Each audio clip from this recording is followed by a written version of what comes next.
Welcome back to another episode of We Don't Know What to Watch. And with me is the petty criminal to my Buffalo Bills, Kyle Mulford. Yeah, know what we're gonna do is you're gonna be my friend. See, we're gonna be friends, and we got to act like friends, and we're doing a podcast. But you can't touch me. Like don't look at me. Don't look at me. Or I'll We're gonna kill you. we're gonna do a podcast. I'll kill you. I kill you if you touch me. But we're gonna do a podcast, and we're gonna act like friends. How you doing, Noah? I'm doing okay, and man, that got on my nerves after a while. Oh, okay. So, who got on your nerves? What did we watch? We watched a movie called Buffalo 66, which I had not heard of, and is directed and starring Vincent Gallo, who I had also not heard of, and Christina Ricci, too. And a couple others. We got Mickey Rourke in there and Angelica Houston. Oh, I forgot it was those two. um, I had heard of this one before. I didn't really know who Vincent Gallo was, and after watching this, I still don't know who Vincent Gallo is. But apparently, he was an artist in the '80s, and it was a good artist or whatever. And then he decided to get into film, and then he directed. This was his directorial debut. I think he's been in some films. Like I think on his credits, he was in Goodfellas somewhere. So so I just don't know. But yeah, directorial debut by Vincent Gallo, and this came out in what was it, like 90 something? 90 something. Now that's some good research we had going there, right? Mm-hmm. So I think it was late 90s. I am on Rotten Tomatoes, and they don't have a date. Like, why don't they have the date? That's disappointing. Well, it was not 1966. No. This was this was made for like just under $2 million, I think. Uh, this one has some interesting history to it, I guess. Well, first of all, since I'm on Rotten Tomatoes, it's got a 76% fresh rating from 59 critics and an 88% from 34,000 users. So there are people that like this film. Okay, it's interesting. I not to jump the gun here. I will say that there are things I did like about this film. It didn't completely work for me, but there are things I did like about this. One of them being the performance by Christina Ricci. Yep, she's great. Yeah. So, in a nutshell, this movie is about a guy who just gets out of prison, and he's going back to meet his parents. He hasn't told he told his parents that basically, I think he had been had a bunch of letters written to his parents that say he's, married and he's doing well and all this stuff, and now he's going to go visit them. And on his way, first he really has to go pee. But can't find a restroom anywhere. But then he goes to the restroom in this dance studio, and then there's a woman coming down the hall, Christina Ricci, and he kidnaps her and says, "You're going to go to my parents' house and act like we're married and you love me and I'm the greatest husband in the world." And then and that's basically the premise of the story. So, starts off on great terms right off the bat. Yeah, so yeah, a woman getting kidnapped, and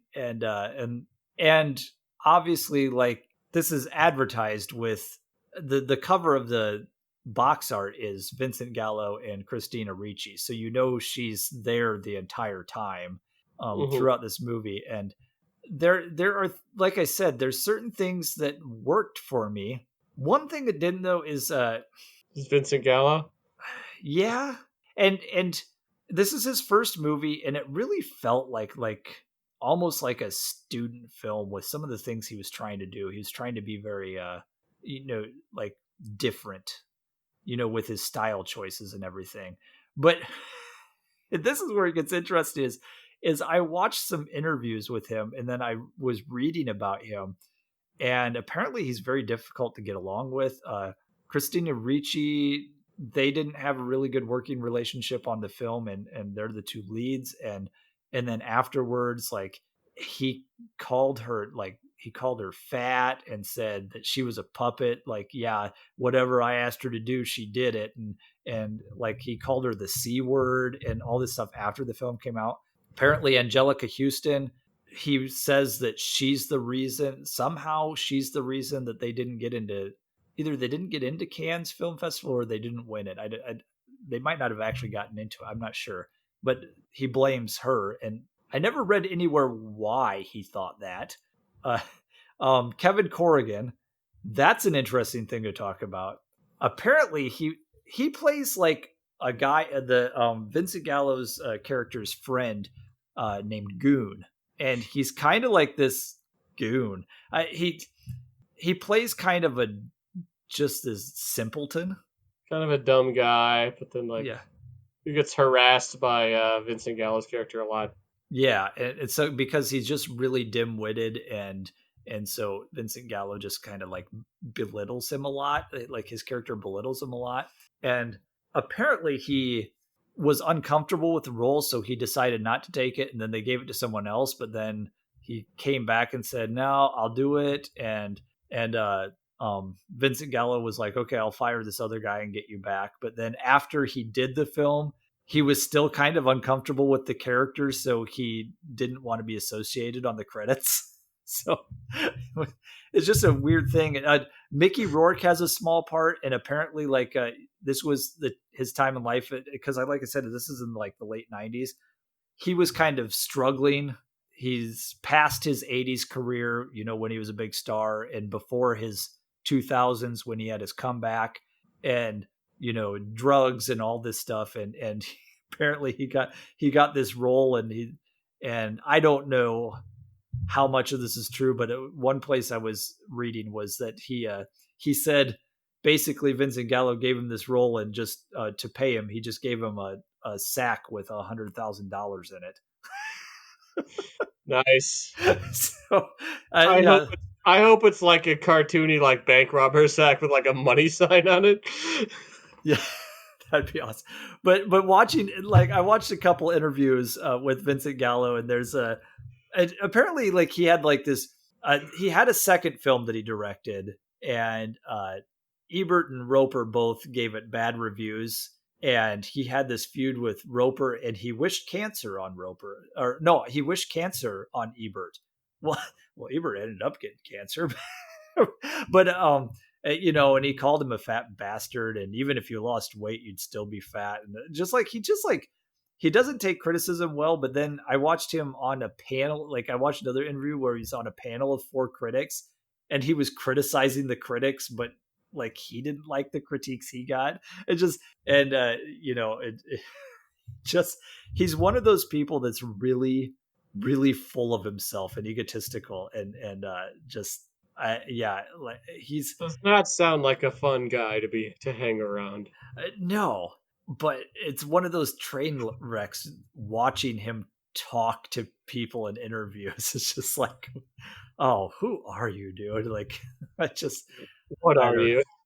Well, one of them was like when he was talking about the to that panel of 4 critics, he goes, he was responding to each one of them in kind, and the woman, he said, you just didn't like this movie because you're hung up on some women's issues and you just couldn't see the love story in it, and then another critic who didn't really say whether he liked it or not at first, but like he had like just good things and bad things about it, which is kind of where I'm at. And he goes, I don't know. You were so convoluted with your stuff that I don't even know if you liked it or not. He goes, which I think you don't like. You didn't like it because apparently you're just like bored with cinema or something. I just, I was just like, okay, dude, like your directorial debut and you're just that big headed and whatever. This guy's an interesting dude if you get a chance to watch some interviews with him. Huh. But into the film, it's called Buffalo 66 because in the film that's the last time the Buffalo Bills went. He's from Buffalo, and actually Vincent Gallo himself is from Buffalo, so you write what you know, right? I um suppose.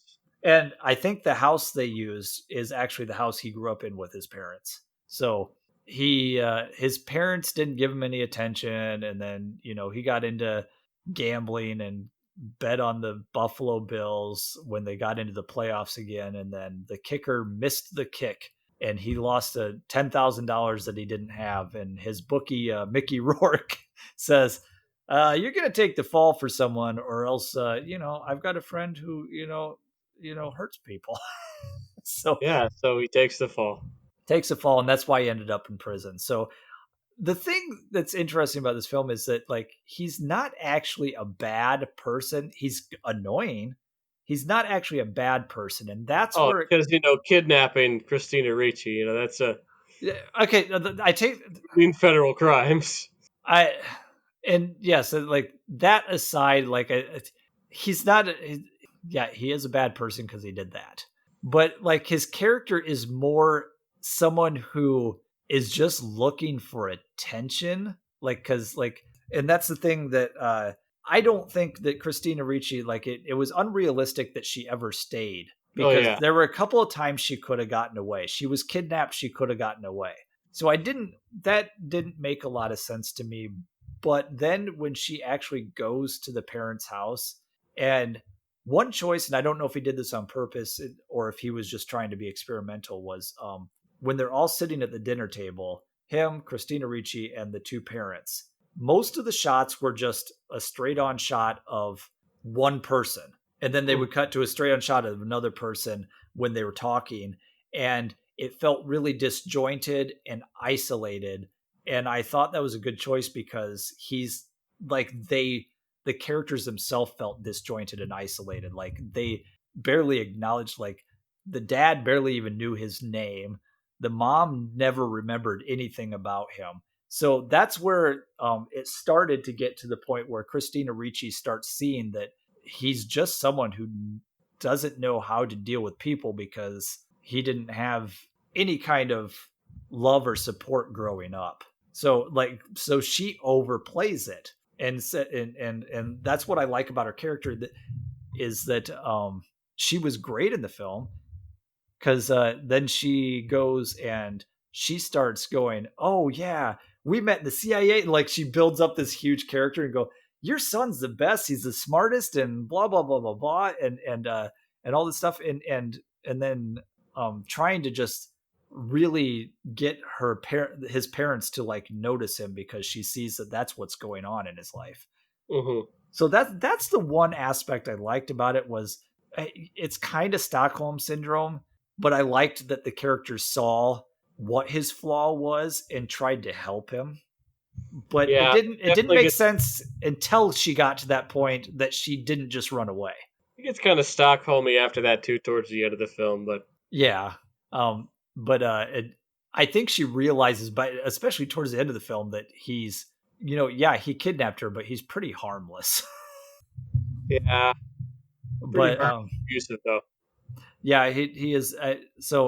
Um, but yeah, like she stays with him, and then they finally leave the parents' house and they go bowling. Apparently, he's a bowler, and he was a really good bowler, and so he's got a locker there that the one guy kept for him. And oh, who was it that was? Now I can't remember the actor who. It was another person I knew that was at the Jan Michael Vincent. What's the Yeah, was the bowling alley owner. And yeah, so and then he starts talking about, like, he gets a gun out of that locker and he's like, "Oh, Scott Wood ruined my life because he missed that field goal or that extra point or whatever, and I'm gonna go kill him." And he finds out from Goon that he owns a strip club now, so that's where they go. They go to a hotel there, and he's like, "Yeah, I'm gonna go out and go to this strip club and kill the owner." And then he goes in there and he finally like realizes, oh, he's just a regular dude. Like, yeah, he fantasizes about doing it. We see his fantasy, and then you realize, like, wait a minute, this is stupid. yeah, and it finally dawns on him, and it like and that's where I understand the ending, in that, and what I like about it is I don't like that it was the Stockholm kind of thing, but I like that it was someone who was saved by someone who just cared, because he has this there. I really do like the scene at the end when he goes into that shop and he's like, someone actually loves me, like, because she keeps saying she loves him or Hmm. whatever, which is unrealistic, but it gets the point across that like that's all he needed. So like I don't like the approach to how they got there, but I like that the character did that for him. So, Hmm. that's where it's like kind of mixed for me. But I did like that scene where he's like, there's heart-shaped cookies here. I'm gonna get one of those. Dude over there having a coffee. Do you have someone at home? Yeah, I do.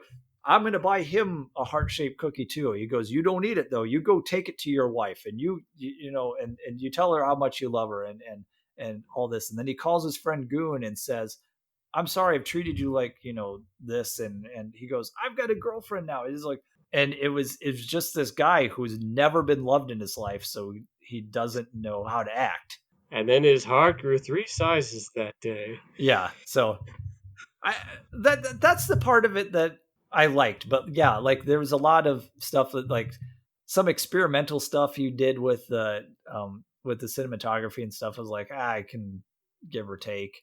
Then there was the whole Stockholm thing. I was like, I wish there was a different approach to it instead of it being a Stockholm syndrome thing. That kind of Yeah, bothered me. like the romance felt like, yeah, this is feels gross. Yeah, that's the thing. It's Icky. like the underlying theme of saving someone just by the power of caring. I like. I don't like the approach. Yeah, I feel like, a comparison for like, giving someone emotional support that they need would be like Goodwill Hunting, because that's kind of that whole arc. Yeah, yeah. You do care and it's okay. It's not your fault and stuff. And that felt, I guess, better because, it was literally a guy talking to a therapist. Yeah, exactly. So, and this could have even been just he could have written it in a way that it was like he met a girl, and even though he's a little abrasive, maybe they like went out or something, and then she started to realize why he was that way and just showed some compassion to him to get him to realize, like there could have been a different way than I got out of prison and kidnapped this hot girl from a dance studio. Now she loves me. And now she loves me at the end of the film because she realized that all I needed was some love. Yeah.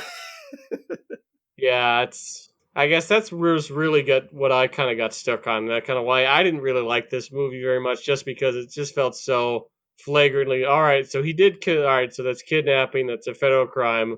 And now she kind of likes him. Okay, that's gross. And then Christina Ricci was 17 when she was filming this movie, so like just Yeah, gets because it just got the creepy vibes all over it for me. it really does, and that's the thing about it. It's just like I mean, even if you do like aspects of it, there is that creep vibe of the whole main story point. So yeah, it just I don't know if there's much more you can say about this because it really does feel like I said almost like some of the choices he makes almost feel student filmish. Hmm. And that's another thing, where I was talking earlier about how he's so full of himself, and he wrote this, he directed it, and he starred in it, and then he didn't like the cinematographer, so that guy got fired, and then he was going to be the cinematographer, and apparently some sort of rules, like I don't know if there's some sort of union rules or whatever. Hmm. He couldn't do that, so they recommended this other guy who did do the cinematography, and that's another guy that like he didn't get along with, and it was like, oh, this guy doesn't have an original idea in his head, and he still claims that he had all of the ideas for the cinematography. It was all his ideas, not the actual cinematographers, and called him just a button pusher, and just he just sounds like a real pleasant dude. Yeah, real something. So, would you recommend this movie? I, I don't know if I can. Like I said, there's aspects that I like, but I don't know if I like them enough to really recommend the film. So I think I'm gonna have to pass on it on recommending. Yeah, it's a definite pass for me as well. Just it just made me feel gross. Like I needed to take a shower afterwards. It just felt like he was. Like I said, it just made me feel gross. Yeah, and That's I all I think can say. and I agree with you, and I think it's the gross of the kidnapping, like you said, a 17-year-old girl and having it turn into a Stockholm syndrome that just overpowers any good aspect of the film. Hmm. So yeah, like that just it. Oh, and I forgot to mention there's another little cameo of Rosanna Arquette in there too. So he got some good actors in this film for little roles. You got the Mickey Rourke, Angelica Houston, Rosanna Arquette, and actually Angelica Houston and Christina Ricci were that was a reunion from Addams Family. That's true. An Adams Family reunion. And you know what? I had a recommendation double feature for this, or just watch instead, and I cannot remember what it was because I watched this 2 weeks ago, and for the life of me, I had something that would have been a good companion or alternative, and I can't remember. So you know what? I'm going to go. Instead of watching this, watch the other Angelica Houston, Christina Ricci movie, Adam's Family, because it's great. Okay, I mean that's a good one. Yeah, for my double feature, I guess instead of watching this one, I just say if you want to watch a movie about people trying to put their lives back together after getting out of prison, and not necessarily through the most wholesome means, I'm gonna say the Blues Brothers movie. Nice, that's a good choice. I like the Blues Brothers, but it's not as like for me, it's not as great as like everyone. I think I watched it late in life, and so it had like all of this hype to it. And so when I Hmm. finally watched it, being a fan of like 70s and 80s, especially like early Dan Aykroyd and all that stuff, and John Belushi, and then hearing all the hype for it, I was a little bit let down. I might have to rewatch that one because I only really watched it all the way through once. So I might now that I can lower my expectations just a little bit, maybe it'll be better if I'm not like so hyped for it. Killer soundtrack though. Oh yeah, for sure. And that big concert at the end, Hmm. great. So, but yeah, that is a good choice. Yeah, a better choice for that kind of theme. Oh So yeah. I we get hits and we get misses. So Yep. it's just interesting to find what's out there. That's why we do this podcast. Because Exactly, because seems like more often than not we eventually do find some really interesting hidden gems that we wouldn't have come across otherwise. exactly, yeah, we can name a few like in past episodes. So this just wasn't quite a hit. There's an inkling of something there, but not enough. And now So we get to spin the wheel of fun and figure out what the heck we're gonna do next. all right. So all genres. Sure. Okay, I'm gonna go 6 or better on IMDb, and then 70 or better on Real Good, and spin.